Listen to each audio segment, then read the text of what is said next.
Hi friends, welcome to my YouTube channel. ഇന്ന് നമ്മൾ ഉണ്ടാക്കാൻ പോകുന്നത് മുറുക്കാണ്. ആദ്യമായിട്ട് നമ്മുടെ ചാനൽ കാണുന്ന ആൾക്കാരൊന്ന് സബ്സ്ക്രൈബ് ചെയ്യുക, കൂടെ തന്നെ അതിന് തൊട്ടടുത്തുള്ള ബെല്ലൈക്കണും പ്രസ് ചെയ്യുക. ഇനി നമുക്ക് എങ്ങനെയാണ് ഉണ്ടാക്കാൻ നോക്കാം. ഞാനിവിടെ ഇപ്പം 2 ഗ്ലാസ്, ഈ ഒരു ഗ്ലാസ്സിൽ 2 ഗ്ലാസ് അരിപ്പൊടി എടുത്തിട്ടുണ്ട്. ഇനി നമുക്ക് ഏത് ഗ്ലാസ്സിലാണ് നമ്മൾ ഈ അരിപ്പൊടി എടുത്തിട്ടുള്ളത് അതേ ഗ്ലാസ്സിൽ 1 ഗ്ലാസ് കടലപ്പൊടിയും കൂടിയാണ് നമുക്ക് എടുക്കാം. അതിനുശേഷം ഞാനിവിടെ 1 സ്പൂൺ മുളക് പൊടി ഇട്ട് കൊടുത്തിട്ടുണ്ട്. പിന്നെ നമുക്ക് വേണ്ടത് ഒരു 3 സ്പൂണോളം എരിവുള്ള മുളക് പൊടിയാണ് ഞാനിവിടെ ഇട്ട് കൊടുത്തിരിക്കുന്നത്. ഇത് ഓപ്ഷണലാണ്. ഇത് ഞാനിപ്പോൾ ഇട്ട് കൊടുക്കുന്നത് നമ്മളെ മുറുക്കിനൊരു കളറും പിന്നെ ഒരു കുറച്ച് എരിവും കൂടെ കിട്ടാൻ വേണ്ടിയിട്ട് മാത്രമാണ്. ഇത് ഇടണം എന്ന് നിർബന്ധമില്ല. പിന്നെ നമ്മളിവിടെ ഇട്ട് കൊടുക്കാൻ പോകുന്നത് 1/2 സ്പൂണോളം ഓമയാണ്. ഇത് ജസ്റ്റ് ഒന്ന് കൈനെ കൊണ്ട് തന്നെ ഒന്ന് ക്രഷ് ചെയ്തിട്ട് ഒന്ന് ഇട്ട് കൊടുക്കുക. ഇനി നമുക്കിവിടെ വേണ്ടത് ചൂടാറിയ എണ്ണയാണ്. ഞാനിപ്പം തൽക്കാലം 3 സ്പൂണോളം എണ്ണ ഒഴിക്കുന്നുണ്ട്. എന്നിട്ട് നമുക്കൊന്ന് അതിൻ്റെ കൺസിസ്റ്റൻസി ശരിയാവുന്നുണ്ടോ ഇല്ലയോ നോക്കിയിട്ടാകുമ്പം നമുക്ക് വേണമെങ്കിൽ എണ്ണ ആഡ് ചെയ്ത് കൊടുക്കാം. ഞാനിപ്പം 3 സ്പൂണോളം എണ്ണ എടുത്തിട്ടുണ്ട്. ഒരു കാര്യം പറയാൻ ഞാൻ വിട്ടുപോയി. ഞാനിവിടെ ഒരു സ്പൂണോളം എള്ളും കൂടെ ആഡ് ചെയ്തിട്ട് ഇതെല്ലാം കൂടെ ഒന്ന് മിക്സ് ചെയ്തിട്ട് നമുക്ക് എണ്ണ ഇനി വേണ്ടി വരുമോ എന്നുള്ളത് നമുക്ക് നോക്കാം. എനിക്കിപ്പോൾ ഇവിടെ ഒരു 5.5 സ്പൂണോളം എണ്ണ വേണ്ടി വന്നു. ഇതിൻ്റെ കൺസിസ്റ്റൻസി എന്ന് പറയുന്നത് ഇപ്പം നിങ്ങൾ കൈനെ കൊണ്ട് തന്നെ ഇതൊരു ബോൾ പോലെ ആക്കാൻ നോക്കുക. അപ്പം ഇങ്ങനെ ആക്കുമ്പം അത് പൊടിഞ്ഞു പോകരുത്. അതാണ് ഇതിൻ്റെ പെർഫെക്റ്റ് ആയിട്ടുള്ള കൺസിസ്റ്റൻസി എന്ന് പറയുന്നത്. അപ്പോൾ അതിനനുസരിച്ചിട്ട് നിങ്ങൾ എണ്ണ ആഡ് ചെയ്യാൻ നോക്കുക. ഇപ്പം ഇങ്ങനെ ആക്കുമ്പം പൊടിയരുത്. ഓക്കെ, ഇതാണ് ഇതിൻ്റെ പെർഫെക്റ്റ് ആയിട്ടുള്ള കൺസിസ്റ്റൻസി. ഇനി നമുക്ക് ആവശ്യമായിട്ടുള്ളത് വെള്ളമാണ്. നിങ്ങൾ ഏത് ഗ്ലാസ്സിലാണോ അരിപ്പൊടി എടുത്തിട്ടുള്ളത് അതേ ഗ്ലാസ്സിൽ തന്നെ സാധാരണ തണുത്ത വെള്ളം എടുത്തോളൂ. എന്നിട്ട് നമുക്ക് കുറച്ച് കുറച്ചായിട്ട് ആഡ് ചെയ്ത് കൊടുക്കാം.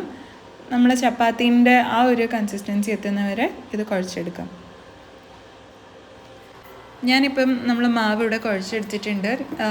ഇത് പെർഫെക്റ്റ് ആയോ ഇല്ലയെന്ന് നോക്കാൻ വേണ്ടി നിങ്ങളത് ജസ്റ്റ് ഒന്ന് ഇങ്ങനെ പ്രസ് ചെയ്ത് കൊടുക്കുക. അപ്പോൾ അതൊരു കുറച്ച് സോഫ്റ്റായിട്ട് അങ്ങ് അകത്തേക്ക് പോകും. എന്നെങ്കിലേ നമ്മൾ മുറുക്ക് കറക്റ്റായിട്ട് വരുള്ളൂ, അല്ലെങ്കിൽ അത് പൊട്ടിപ്പോകും. അപ്പോൾ എനിക്കിവിടെ പറയുമെങ്കിൽ ഒരു 1 ഗ്ലാസ് വെള്ളത്തോളം എനിക്ക് ആവശ്യമായിട്ട് വന്നിട്ടുണ്ട്. എല്ലാവർക്കും വെള്ളത്തിൻ്റെ അളവ് ഇത് തന്നെ ആയിരിക്കണം എന്നില്ല കേട്ടോ. നിങ്ങൾ എടുക്കുന്ന അരിപ്പൊടീനനുസരിച്ചിട്ട് വ്യത്യാസം വരും. അപ്പം കുറച്ച് കുറച്ചായിട്ട് ആഡ് ചെയ്ത് കൊടുക്കുക. നമ്മുടെ മാവിനെ ഒരു 20 മിനിറ്റോളം നമുക്ക് മൂടി വയ്ക്കാം. ഞാനിപ്പോൾ ഇവിടെ ഒരു നനഞ്ഞ തുണീനെ കൊണ്ട് മൂടി വയ്ക്കുക ചെയ്യുന്നത്. 20 മിനിറ്റിന് ശേഷം നമുക്ക് മുറുക്കുണ്ടാക്കാൻ തുടങ്ങാം.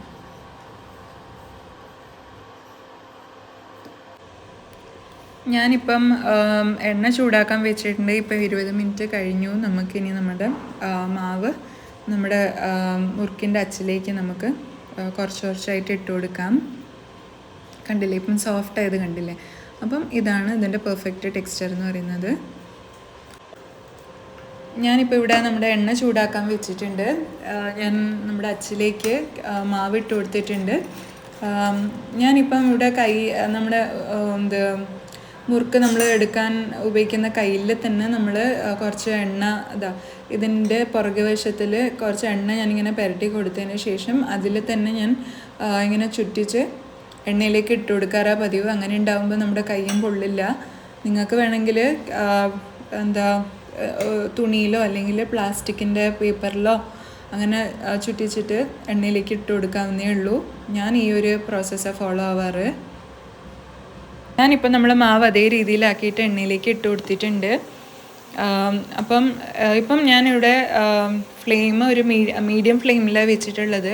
ഹൈ ഫ്ലെയിമിൽ ഒരിക്കലും വെക്കരുത്. എന്താ വെച്ചാൽ നമ്മളെ മാവ് അകത്ത് വേവില്ല. കൂടാതെ നമ്മൾ മുറുക്ക് പെട്ടെന്ന് തന്നെ കരിഞ്ഞു പോകാൻ ചാൻസ് ഉണ്ട്. അതുകൊണ്ട് മീഡിയം ഫ്ലെയിമിൽ വെച്ചിട്ട് മാത്രം നിങ്ങൾ ഉണ്ടാക്കാൻ നോക്കുക. ഇനി ബാക്കിയുള്ള മാവ് നമുക്ക് ഇതേപോലെ തന്നെ എണ്ണയിലേക്ക് ഇട്ട് കൊടുക്കാം.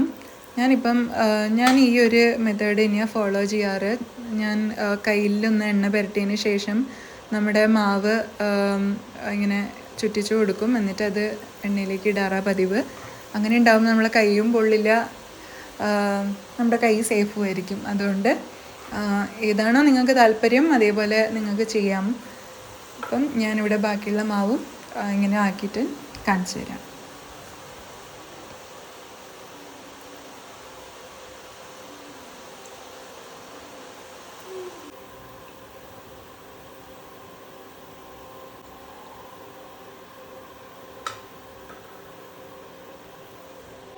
നമ്മളെ മുറുക്ക് ഇപ്പോൾ ഇവിടെ റെഡി ആയിട്ടുണ്ട്. നല്ല ക്രിസ്പി ആയിട്ടുണ്ട് കേട്ടോ. നിങ്ങളൊന്ന് ഞാൻ പൊട്ടിച്ച് കാണിച്ചു തരാം. എന്താ ഞാൻ പറഞ്ഞ പോലെ തന്നെ ഇതാ നല്ല ക്രിസ്പി ആയിട്ട് വന്നിട്ടുണ്ട്.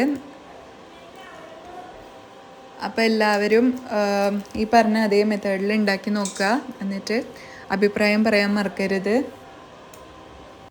ഇനി അടുത്ത വീഡിയോ ആയി വരുന്നവരെ ടേക്ക് കെയർ. Bye bye.